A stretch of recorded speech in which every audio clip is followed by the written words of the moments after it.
Hi guys, this is Mr. Tan, and today we are looking at a research project or business research.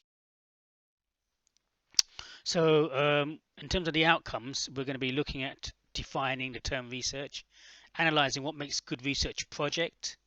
We're going to be identifying the types of research, discussing research process in this week, plus also we're going to look at it again, the research process, and other slides as well.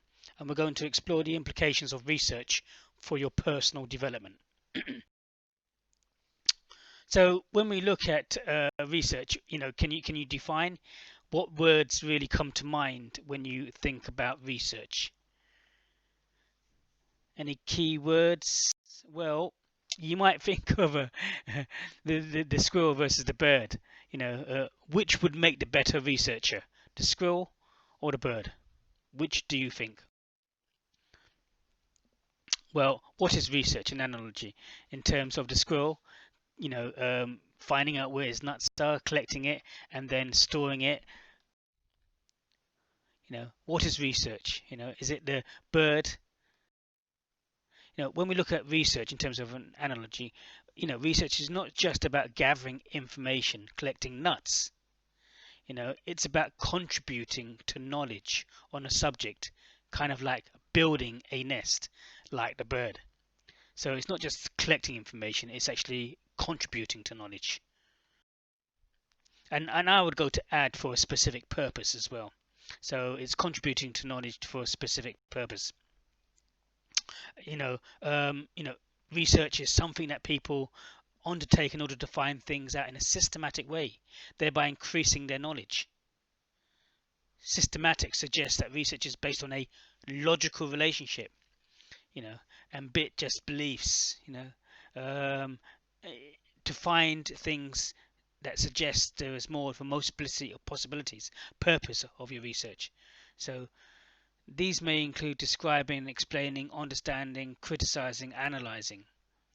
Okay, so in terms of trying to determine what research, there are different types of research which we're going to look at further down. When we look at some attributes of good research, various authors say, they talk about the originality,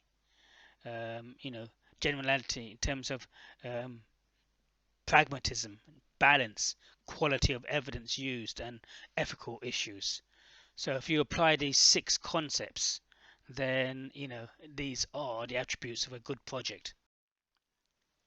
When we look at types of research, we can see that there is the pure research, and Saunders et al. 2012 identifies pure research as basic, academic, or fundamental research that seeks to understand the process and outcomes of business and management. The principal aim of pure research is the advancement of knowledge. I mean, even if you look at various scientific approaches in terms of the Hawthorne studies, in terms of Taylor's scientific approach, in terms of making things more efficient and effective within the workplace, we can see research in terms of all sorts of studies that have been done to try and look at ways to increase the efficiency and productivity, reducing costs and motivating their staff to do more. We've seen many types of research like this. So this is another example here of of pure research in terms of trying to advance the knowledge of a specific topic area.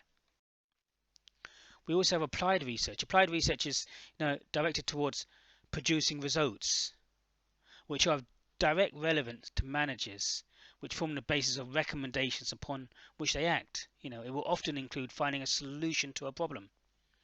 I know that for the first company I worked for was Metro Products, and I was the marketing manager for this company, and the directors had a problem. Well, they didn't know what they should be putting, what words they should put on their packaging. They didn't know what words they should put on their packaging, and they didn't know how it should be laid out. They could actually come up with a design if they wanted to, but what is it based on? Is it based on looking at their target audience? No, it wasn't. So I actually had to take this, design a questionnaire, look at who our target market was, take a small sample size, and go out and you know, into Halford stores and B&Q stores and Texas stores, and undertake these questionnaires in a variety of different areas, and then came up with answers from people who were actually buying our products. And from that research, it allowed me to determine what picture should be put in the packaging and what words should be put in the packaging, and how consumers were actually deciding um, how they were going to buy this type of product.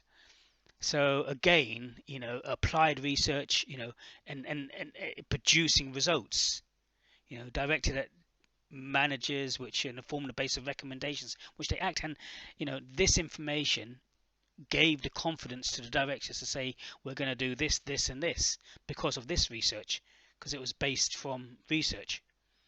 So applied research, very, very necessary, especially if you're going to be in a management role. Then you need to undertake research to solve problems.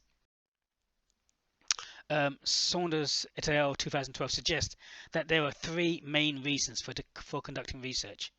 To provide findings that advance knowledge and understanding, to address business issues, and to devise a process of solving management problems. And definitely all three of these areas, definitely.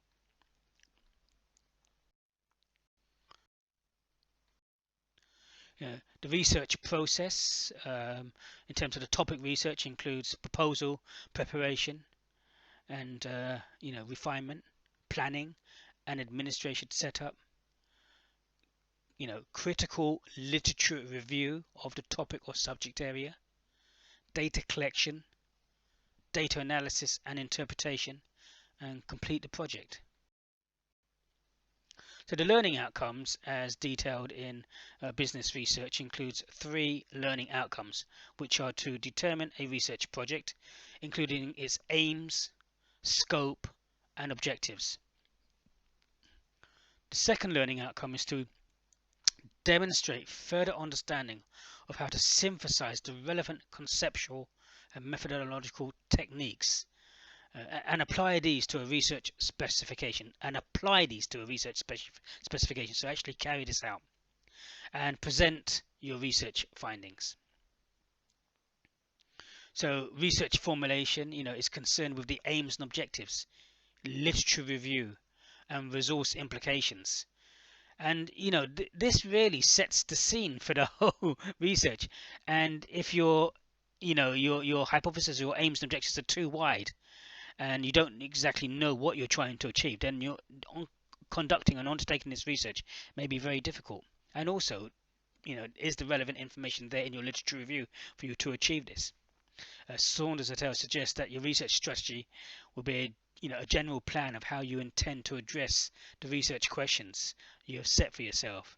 Such a plan is likely to involve clear objectives, a statement of data sources, identification of constraints, such as access to data, time, and availability. Do you have access to this data that you can actually form your literature review? Is it available?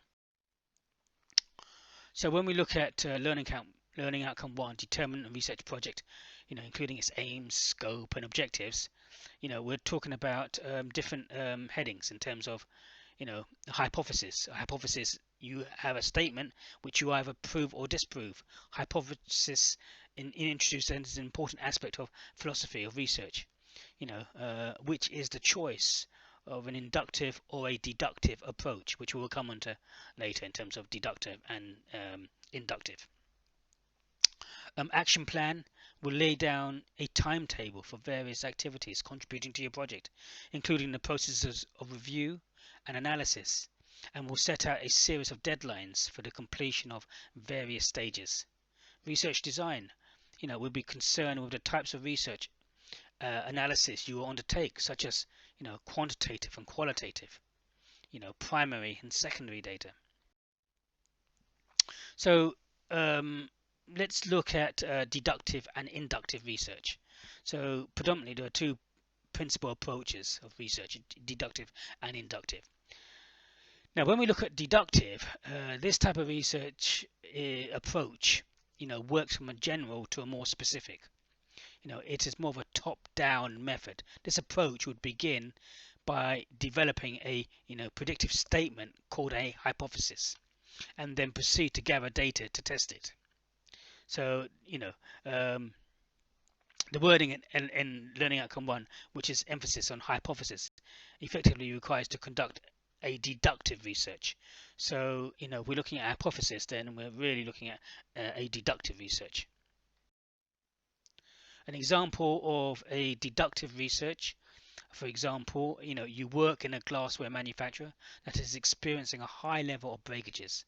After a review of the existing production records, you notice that the breakage rate is higher in the afternoon than in the mornings.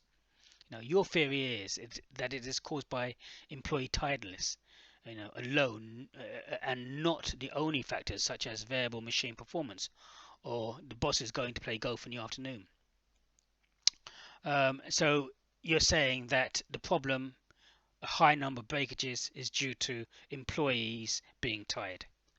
You might begin your research by setting up more detailed records for each hour of the working day to provide evidence to support your hypothesis. In addition, you might then organize an experiment where shorter shifts are worked to confirm that fresher employees are less likely to cause breakages. So in some way, once you've set out this hypothesis in terms of deductive research, you would then set out a game plan in terms of how you are going to achieve this. Inductive approach, reasoning works upwards from a specific to a more general conclusions. With this approach, you carry out data collection and analysis and then develop a theory on the basis of the work you have done. So it's really inductive approach is trying to find out how, what, and people's feelings as regards to why they've done what they've done. If we look at when Coca-Cola launched Diet Coke, well, Diet Coke, in terms of their research, was targeted initially at both men and women. But when Diet Coke went on sale, it was shown that I think over 80% of women were buying Diet Coke as opposed to men. So, and yet, all their research had suggested that both men and women wanted a Diet Coca-Cola. So the question was, why wasn't the men, according to their research, buying the Diet Coke? Well, they conducted, inductive research to find in group discussions and general questionnaires to find out why these men didn't want to buy the Diet Coke. And what they found out was that men found the lettering Diet was very feminine, and the look and feel of the packaging of the Diet Coke and the wording and the way it was used was more geared towards a woman than a man. And so later on, Coca-Cola came up with Coke Zero. The zero had hard lines, strong, hard lines, which was more geared towards men. And the majority of men buy Coke Zero and the majority of women buy Diet Coke. And this was determined using inductive research. So when we look at the learning outcome 2, learning outcome 2 says to demonstrate further understanding of how to synthesize and the relevant conceptual and methodological techniques and apply them to a research specification. So here we're looking at different sections, including two more specific outcomes of data collection and data analysis and interpretation. Implementation of your project must be according to the method and design you have agreed with your tutor. It introduces the terms validity, reliability, and generalization. Data collection will be a major activity in any research project, and the methods must be carefully considered. Data analysis and interpretation. Techniques will be vital to you. If you are to produce good results from your research, a wide range of methods and techniques is available, and part of your task will be to select the most appropriate ones. When we look at learning outcome 3, we can see that. So with learning outcome 3, it says, reflects, two sub outcomes. The process of evaluation and the implications for the future. Evaluation of outcomes. The main outcomes to evaluate are those that relate specifically to the purpose and objectives you have chosen for your research project. This related to the nature of the business research and the whole progress of your own personal development. Further considerations for the future should flow naturally from your evaluation outcomes, though not all of your conclusions and outcomes will necessarily have implications for the future. You will need to reflect on the application of the research methodology and concepts, after you've actually undertaken this. Presentation of your findings will be the culmination of all your research, and constitutes an important part of your research project. Format: professional delivery format appropriate to the audience, use of appropriate media. Therefore, two important aspects should be covered: the final research project and a PowerPoint presentation to present your findings of your research project. So what we will be looking for in terms of the assessor looking for evaluating your research project is given below in terms of the purpose of your work, your approach, your contextual evaluation, your reasoning and critical thinking and conclusions. So these are the things that we're going to be looking at. How long will it take? Well, business research is 20 credits, and the topic chosen is, and its complexity and its challenges may face in assessing information, the demands of your other academic studies, and then other commitments, outside commitments. So it's going to take time, the type of research you are undertaking, and the extent to which you need the cooperation and support of third parties. So take these things into consideration, because it will take time to do this. When you're planning this, there's certain deadlines that you need to be thinking about. It is over 11 weeks, so you need to be thinking about week 3, week 6, week 9, and week 11. Week 3, deadline for research proposal submission. Week 6, deadline for literature review submission. Week 9, deadline for methodology and finding submission. And week 11, final research project submission. So these are guidelines in terms of timelines that you kind of need to have in the back of your mind to be aiming for.